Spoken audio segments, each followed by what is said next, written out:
Right now, going to the subject proper.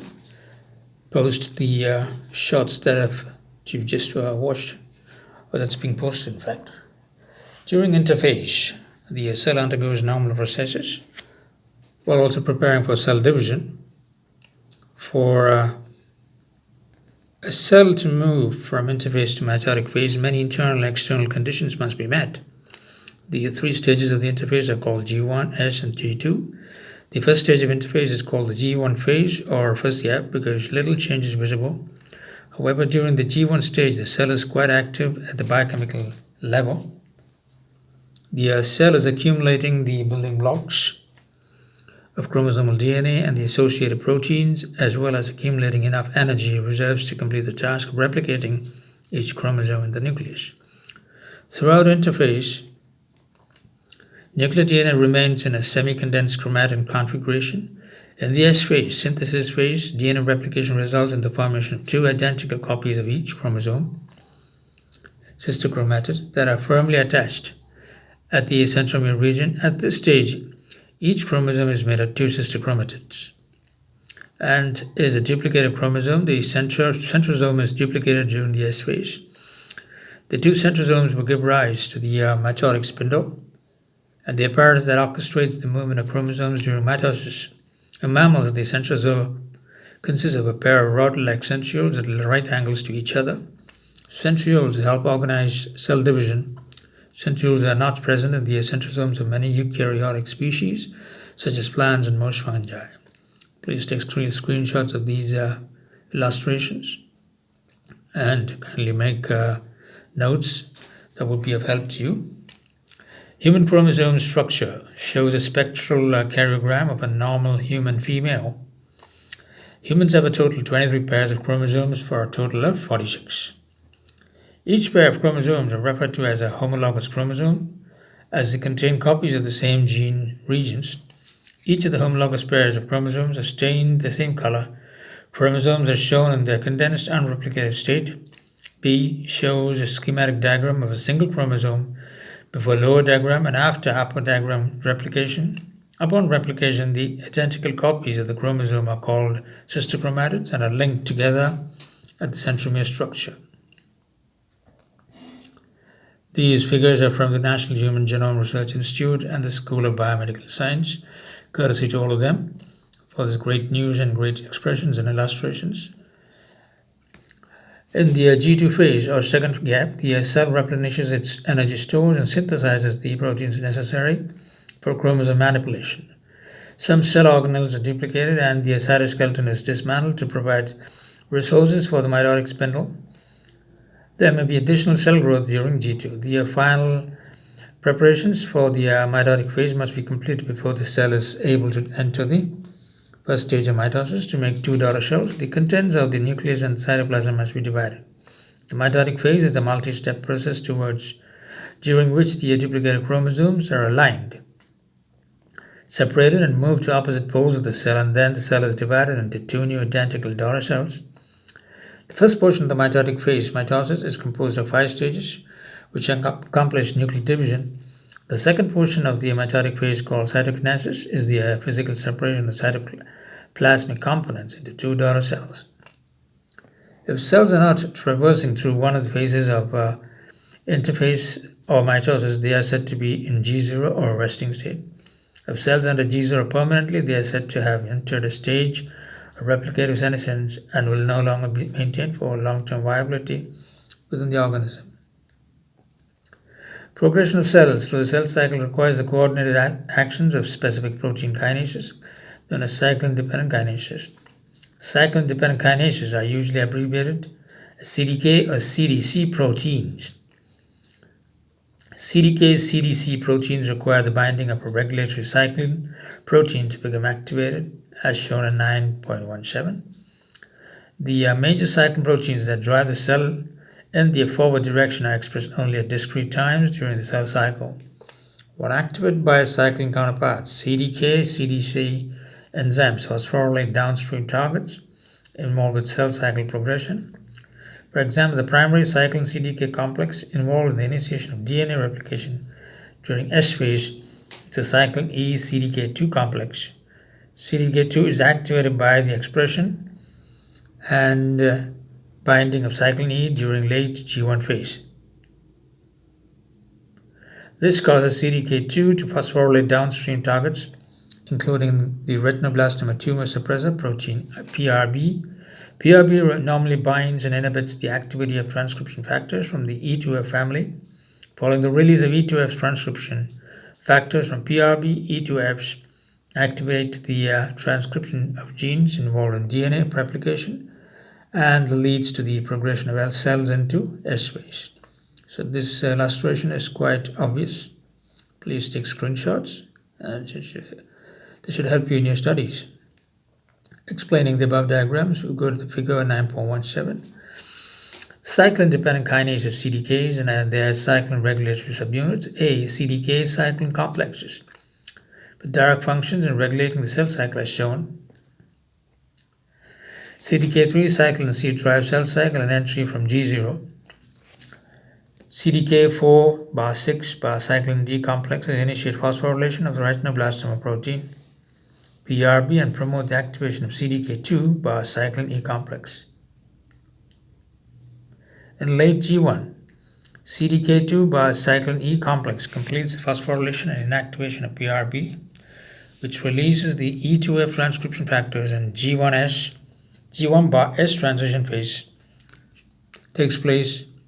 DNA replication takes place in S phase. CDK2 cyclin A complex regulates the progression through S phase, and CDK1 cyclin A complex through G2 phase in preparation for mitosis M. Mitosis is initiated by CDK1 cyclin complex. B shows the cyclic nature of cyclin expression during cell cycle progression. Cyclin abundance is regulated by transcriptase, transcriptional expression, and rapid protein degradation. Thus, the biological activity is targeted at very specific time points during cell cycle progression. We go to the next subtopic, replication initiation. Origin, organization, specification, and activation eukaryotes are more complex than bacterial or archaeal kingdoms and significantly deviate from the paradigm established for prokaryotic replication initiation. The large genome sizes of eukaryotic cells, which range from 12 BP in SVCA to 3 GPP in humans, necessitates that DNA replication starts at several hundred budding yeast to tens of thousands in humans origins to complete DNA replication of all chromosomes during each cell cycle.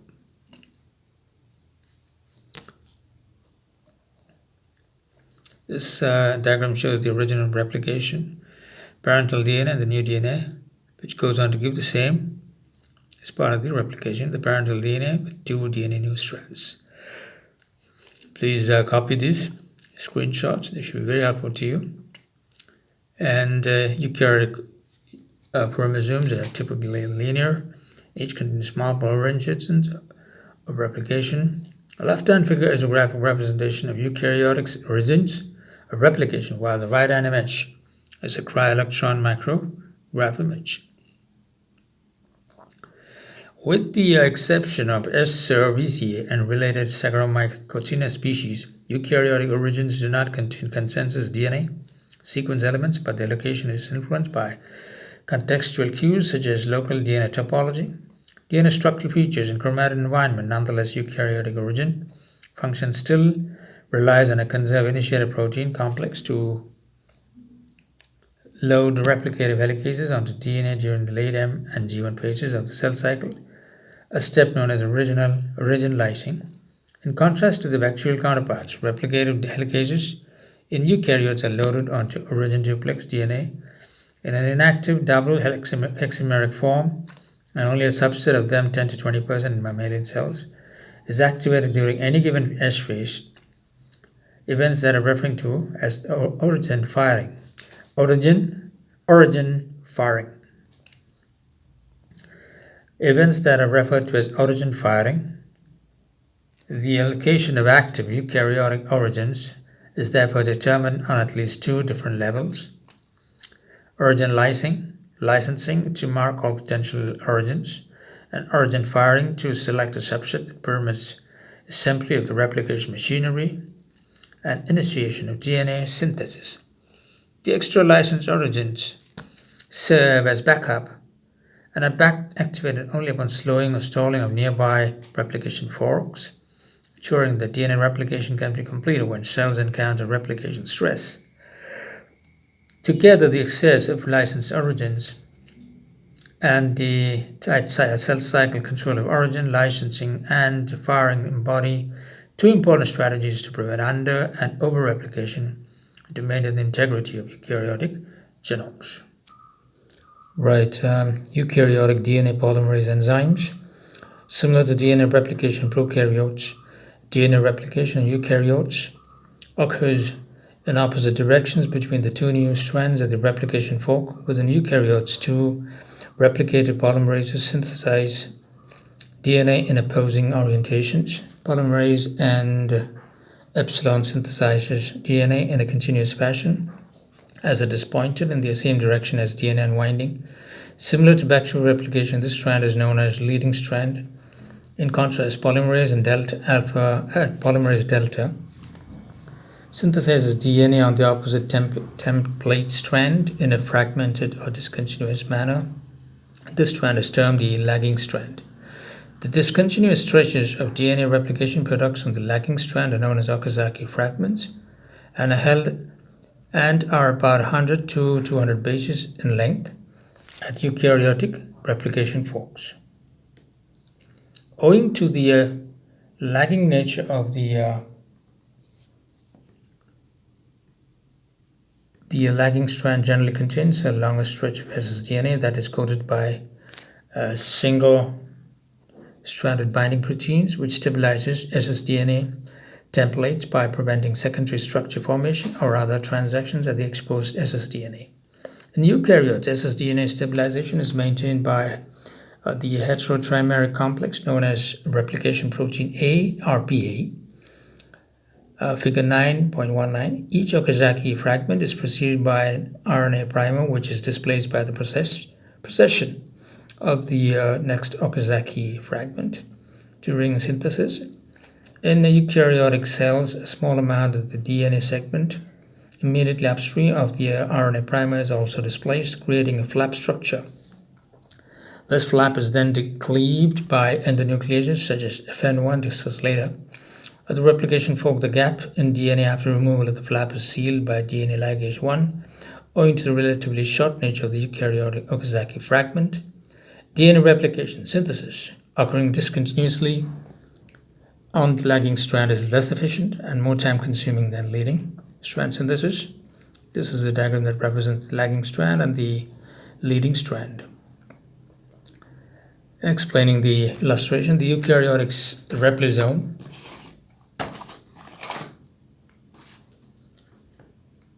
complex coordinates DNA replication. Replication on the leading and lagging strands is performed by POI, epsilon, and pole delta respectively. Many replosome factors, including the FBC fork protection complex, claspin, and 1 and RFC, the replication factor, C-clamp loader, are charged with regulating polymerase functions and coordinating DNA synthesis. With unwinding of the template strand by CDC 45 MCM mini chromosome maintenance, genes Goik-Nissan. Alright, so that's the expansion of that abbreviation. The replosome also associates with checkpoint proteins as DNA replication and genome integrity surveillance mechanisms. At the eukaryotic replication fork, three distinctive replicated polymerase complexes contribute to canonical DNA replication, alpha, delta, and epsilon.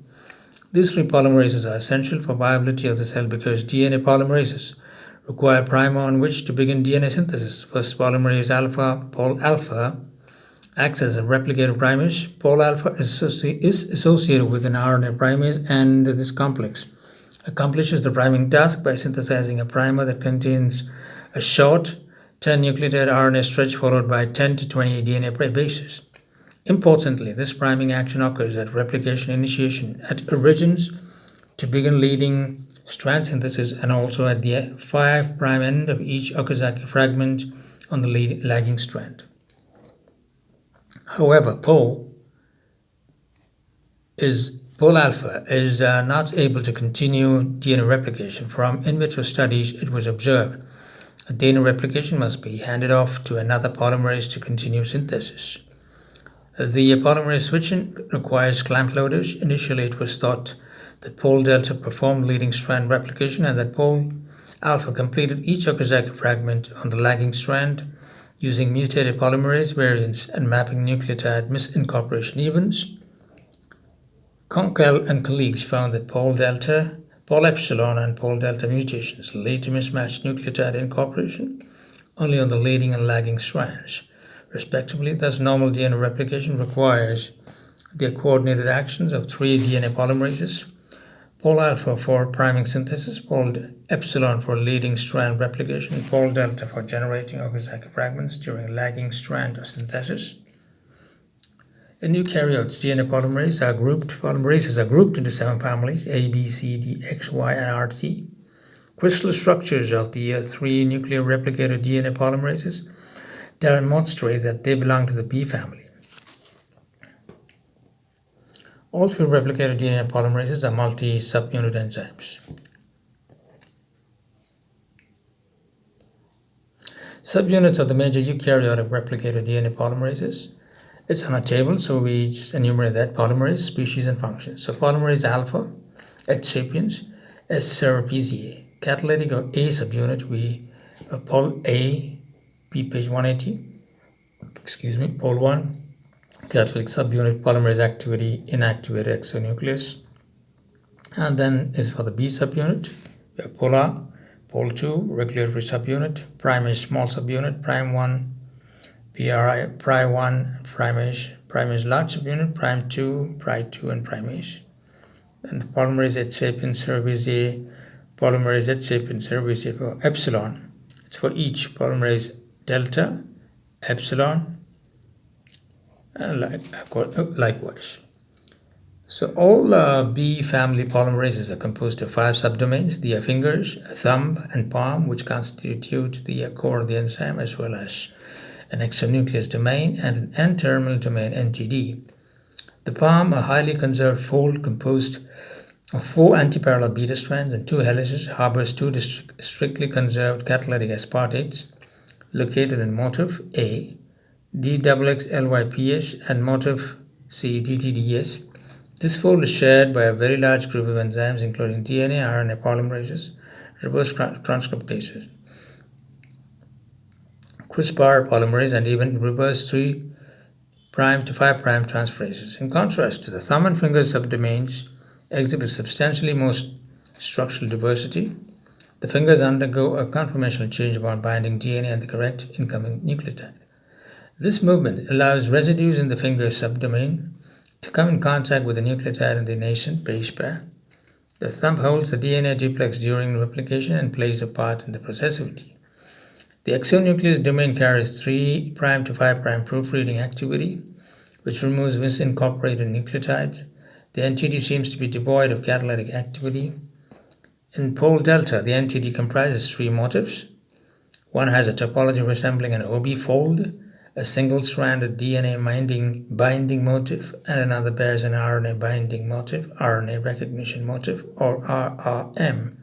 The NTD likely plays a role in polymerase stability and fidelity through its interactions with other domains. Note these diagrams, make a screenshot of these and make your own notes. That should be quite helpful. Figure 9.2, you just have to even just check this transcript of what I'm speaking. That itself should suffice. You don't have to do any research as such. This itself will suffice. Ternary complexes of polymerases, alpha, delta, epsilon, and RB16 and GP43 are illustrated from identical orientations for comparison.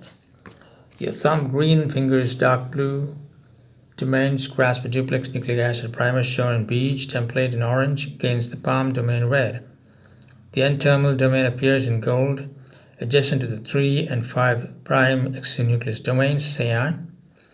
Polymerase alpha PED, BID, 4FYD binds an RNA DNA hybrid, where the wide, shallow minor groove of a form DNA is apparent near the thumb. The 3' 5' exonucleus domain is devoid of activity. A helical region magenta in the activated exonucleus domain stabilizes the 5' end of the potent in switching the primer strand from the polymerase active site to the exonucleus active site in the event of proofreading. C. Polymerase epsilon PDB-ID 4M8 wields a unique P domain purple, which endows the polymerase with increased processivity. Interestingly, the beta hairpin motif is atrophied in pole epsilon. The conservation of the family B DNA polymerase fold and domain organization is evident when the model enzyme for the bacteriophage RB69GP43 or PDB-ID 2OZS is viewed along with 3 eukaryotic replicated polymerases. The domain delineation for each polymerase is given in Table 5.1. S1. Figure was made with PyMol, the PyMol molecular graphic system, and DNA polymerases require additional factors to support DNA replication in vivo. DNA polymerases have a semi-closed hand structure which allows them to load onto DNA and translocate this structure, permits DNA polymerase to hold a single-stranded template, incorporate DNTPase at the active site, and release the newly formed double strand. However, the conformation of DNA polymerases does not allow for the stable interaction with the template DNA. To strengthen the interaction between template and polymerase, DNA sliding clamps have evolved, promoting the processivity of replicated polymerases. In eukaryotes, this sliding clamp is a homotrimer known as proliferating cell nuclear antigen, PCNA, which forms a ring structure. The PCNA ring has polarity with a surface that interacts with DNA polymerases and tethers them securely to DNA. PCNA-dependent stabilization of DNA polymerases has a significant effect on DNA replication because it enhances polymerase processivity up to 1,000-fold. The DNA helicases, MCM proteins, and polymerases must also remain in close contact at the replication fork. If unwinding occurs too far in advance of synthesis, large tracts of ssDNA exposed, this can activate DNA damage signaling or induce aberrant DNA repair processes. To thwart these problems, the eukaryotic replosome contains specialized proteins that are designed to regulate the helicase activity ahead of the replication fork. These proteins also provide docking sites for physical interaction between helicases and polymerases, thereby ensuring that duplex unwinding is coupled with DNA synthesis. Control of origin firing. The origin usage in eukaryotes can be dynamic, with the origin firing at different sites depending on cell type. Let me repeat the sentence. Origin usage in eukaryotes can be dynamic, with origin firing at different sites depending on cell type and developmental stage. Nevertheless, the mechanism of replosome assembly and origin firing is highly conserved. During late mitosis and G1 phase, cell cycle proteins such as CDC6 associate with ORI sites throughout the genome and recruit the helicase enzymes MCMs 27 at the site.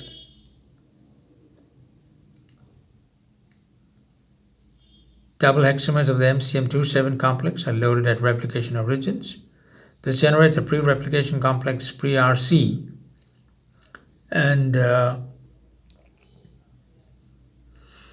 origins with an associated pre-RC are considered licensed for replication. Licensed replication origins can be fired when replication initiates at the ORI. Origin firing is brought about by multiple phosphorylation events carried out by the cyclin E CDK2 complex at the onset of S phase and by other cyclin-dependent kinases CDKs prior to individual origin firing. Cyclin-dependent kinases CDKs are the families of protein kinases first discovered for their role in regulating the cell cycle. They are also involved in regulating transcription, mRNA processing, and the differentiation of nerve cells. CDKs are activated through the binding of an associated cyclin regulatory protein. With other cyclin, CDKs exhibit little kinase activity following the phosphorylation of the pre-RC. Origin melting occurs and DNA unwinding by the helicase generates ssDNA, exposing a template for replication. The replosome then begins to form the location of replication factors such as CDC45. DNA synthesis begins on the melted template, and the replication machinery translocates away from the origin in a bidirectional manner. This is the illustration for that, the G1 phase with the MCMs, CDC8 ORCs, and CDT1 MCMs. Join here to give the CDKs and DDKs to the ORCs. We're now explaining this part, the MCM2 similar loads onto DNA at replication origins during G1 and unwinds DNA ahead of replicated polymerases. The combined activities of CD6 and CDT1 bring MCM complexes shown as blue circles of varying shades, replication origins, CDK, DDK dependence, phosphorylation of pre-RC components leads to replosome assembly and origin firing. CDC6, CDT1 are no longer required and are removed from the nucleus or degraded.